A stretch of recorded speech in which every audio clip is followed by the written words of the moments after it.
Kindness with conditions is not kindness. There was a time in my life when I believed being nice meant being good. I went out of my way to help people. I showed up when someone needed support. I tried to be generous with my time, my attention, and my energy. And if I'm being completely honest, there were moments when I expected something in return: gratitude, loyalty, support, recognition. When those things did not come back the way I hoped, I felt hurt, confused, sometimes even resentful. It took time and a lot of self reflection to understand something that shifted my perspective. Kindness that comes with expectations is not really kindness, it is a transaction. The difference between kindness and approval seeking. Doing something kind should come from a genuine place, a place where you choose to give because it feels right, not because you are trying to secure a future outcome. But many of us grow up learning that kindness earns approval. We are praised for being helpful, agreeable, and accommodating.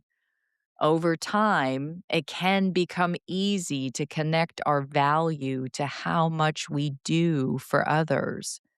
Without realizing it, kindness can slowly turn into people pleasing. And people pleasing often carries a hidden contract. I will do this for you so that you will appreciate me, support me, or treat me the way I want to be treated. When that contract is not fulfilled, disappointment follows. I had to look at my own motives. This was not a comfortable realization. There were moments when I had to ask myself a difficult question. Was I being kind because it was the right thing to do, or because I wanted something in return? Sometimes the answer surprised me. I began noticing the subtle expectations attached to my actions. If someone did not respond the way I hoped, I would feel irritated. If my effort went unnoticed, I would feel overlooked.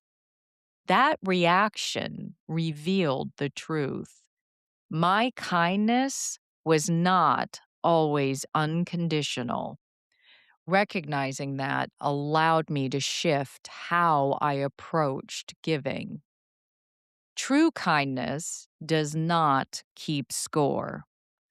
Authentic kindness is not about tallying favors. It's about choosing generosity because it aligns with who you are, not because it guarantees a reward. When kindness becomes transactional, it creates emotional pressure for both people involved. The person giving feels entitled to a response. The person receiving may feel obligated rather than grateful. When you give from a place of fullness instead of obligation, your kindness becomes sustainable. And when you say no where necessary, your yes becomes more meaningful. Let go of the invisible contracts. One of the most liberating things you can do is release the silent agreements you place on your kindness. If you choose to help someone, do it because it aligns with your values. If appreciation comes back, receive it with gratitude. If it does not, let your peace remain intact. Your character should not depend on someone else's response. Kindness is a reflection of who you are, not a strategy for controlling outcomes. Authentic kindness strengthens relationships. When generosity is genuine, relationships feel lighter. There is no hidden pressure, no silent expectation, no emotional accounting. People feel the difference. Authentic kindness creates trust because it is rooted in sincerity rather than strategy. And when kindness flows naturally, it encourages others to respond with the same spirit, not because they owe you something, but because genuine care inspires connection. Be kind because it reflects your values. At the end of the day, kindness is about alignment with who you want to be, not about what you receive in return. When you act from your values, you no longer measure your goodness through someone else's reaction. Your actions become an extension of your character rather than a tool for validation. That shift removes resentment, and resentment is often the signal that our kindness had conditions attached to it. When kindness is authentic, peace follows. Slay reflection. S. See your motivation. When you do something kind, what are you hoping will happen afterward? L.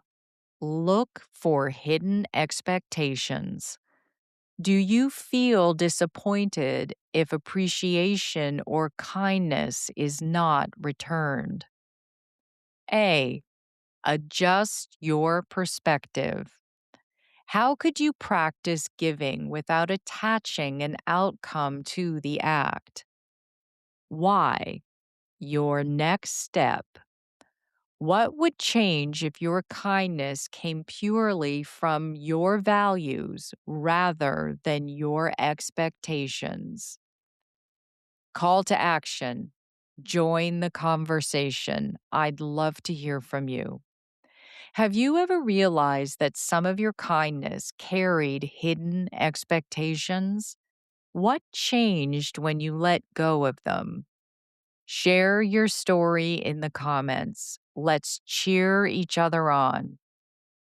And if you know someone who might benefit from this reminder, send this to them.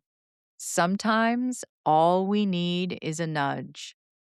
I'm Carrie Genzel reading a blog from stateofslay.com.